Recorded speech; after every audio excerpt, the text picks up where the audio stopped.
To learn more and to share your big city fishing adventures, log on to bigcityfishing.com or find us on Facebook. Fort Lauderdale is an outdoor adventurer's playground.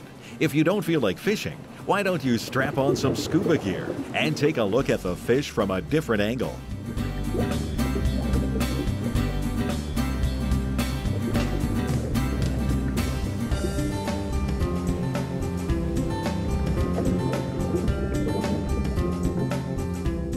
There are also plenty of things to do for the art lover. From the Broward Center for the Performing Arts to the Bonnet House Museum and Gardens, Fort Lauderdale showcases art, music, theater, and more. Take a water taxi and cruise around the many waterfront areas. There's always plenty to do in beautiful Fort Lauderdale. This week's fishing tip is brought to you by the Fishin' Guy app. You know, largemouth bass is North America's #1 game fish. And you know, there's a lot of great baits that you can use to go after them. But it's amazing enough that in the same waters that bass live, you know, it doesn't matter whether you're in Canada or United States, the southern states, Florida, you know, there's other fish there. And sometimes you go like, what the heck was that? So many guys tell me about the dogfish or the bowfin.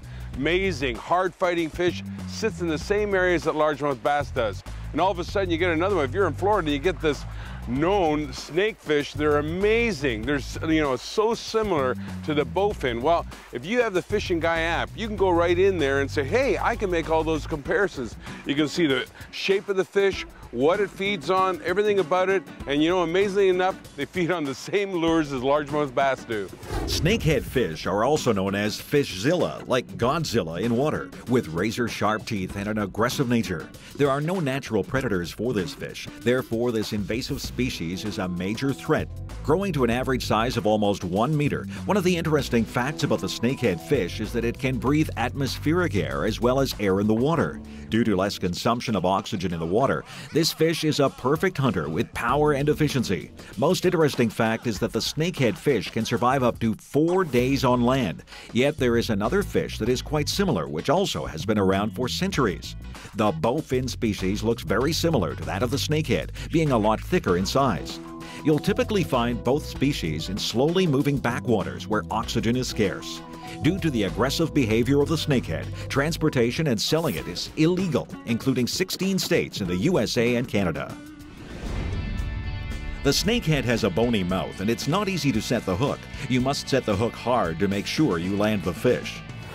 What other fish species would you find in the Everglades area? There's snook, tarpon, largemouth, bluegills, crappie. Yeah. We got another invasive species called the Mayan cichlid out here. Ooh. We got Oscars, bowfin, Florida longnose gar. I want to try getting one of those. There's a variety.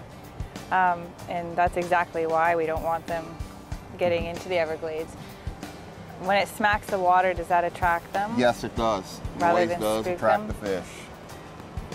How do we get these, how do you see a follow? Are they top water Pretty much eaters? top water, you're going to see a submarine V coming behind you. See the shape that your bait's putting that little V Yeah. shape out?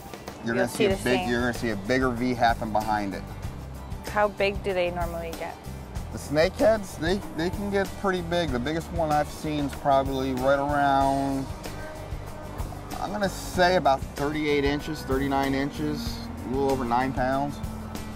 I guess the good thing with keeping them, because you can't throw them back, is they make good eating. Yes, they are. They are great on the food chain. State of Florida highly recommends when you do catch one, try it. And I've tried them. They are out of this world. I mean, they are really good eating, yes. Today, Amanda and Captain Brett use top water exclusively in their presentation.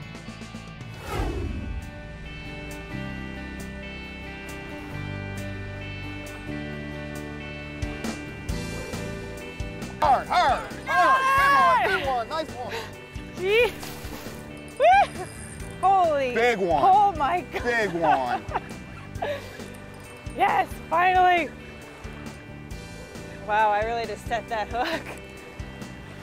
Wow. Oh my goodness. Look at the size of this guy. Do I have to wait till he's done fighting? If you want, bring him back to me and I'll try to boga grip him. Look at the size of that. Woo! High five. Good job. This is a male? Yes, the light brown on it. See how this one's a browner color? Yeah, I can see that. And then he's got the little Yeah. bullseye mark there. Yeah. When were they introduced to Florida waters? About 2001, 2004, they were discovered down here in South Florida. What brought them in here is that we had an Asian guy come in thinking that knowing that they bring traditional healing powers to people that are sick. His wife was sick, she was going through a surgery, so he brought him in, introduced them to a canal that's right behind here called the C14 canal system. And then all of a sudden they just exploded. All right, see the bullseye marking down on the tail? That's what you... That's distinguished, that's a bullseye. Okay. The northerns are going to be a brown to a tan, and the giants, I haven't seen a picture of those yet. But if you open up inside their mouth right here... Wow, they've got quite the little teeth in there. Now this won't unclamp, will it? No, it shouldn't. Oh, look at the tongue. Here, let me show you. It's not just that, but they have two lungs. This is what enables this fish to live outside of water for a period of time too. So I don't feel bad holding them at all right now. Now if you open up, just hold onto that boga grip, and I'll get it from here. Okay. Now, if you see the two cavities inside there, that's his lungs. See Unbelievable. the cavities? That is Those are his so lungs right neat. there. These guys last 4 or 5 hours outside of water. Outside of water, they will live. Good thing they don't have legs. Yes. But the thing about them is that you can drop them up on the bank line. You'll watch them slither across, so they can get over to the other side. The other side starts the Everglades. Anything that the fishermen can do to get these from spreading from canal to canal is a big help to us. Is this a typical size of a snakehead? That's about an average one right now. They do get bigger than that. Wow. Picture one about 39 inches, going about 9–10 pounds. Always make sure you know the rules and regulations before you go fishing on vacation. If you are visiting Florida, you will need a non-resident fishing license. The biggest challenge that I found I had when fishing for snakehead was the fact that they spook so easily. My guide had warned me about this, but I didn't realize it until I actually got out there. You only get one shot with these guys. So you just go along the bank line and you cast into the shore, and if you miss them, you got to keep going.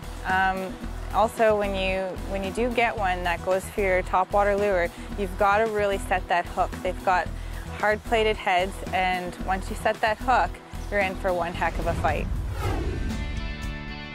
Coming up, the day is coming to an end, but the snakeheads continue to bite.